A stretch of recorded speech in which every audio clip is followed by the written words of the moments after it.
Hello viewers, hope you all are fine and having some great fun. In this video, you are going to learn how to find duplicate values in Excel.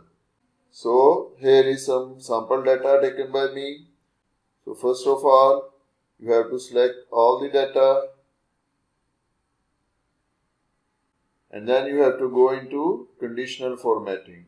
In conditional formatting, select highlight cell rules.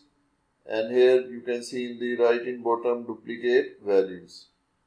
Click on this and here you can see the duplicate values are selected. You can go in this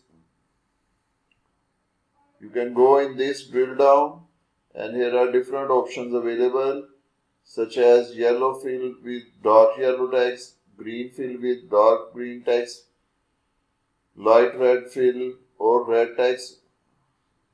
For example, I am selecting yellow fill with dark yellow text and click on OK.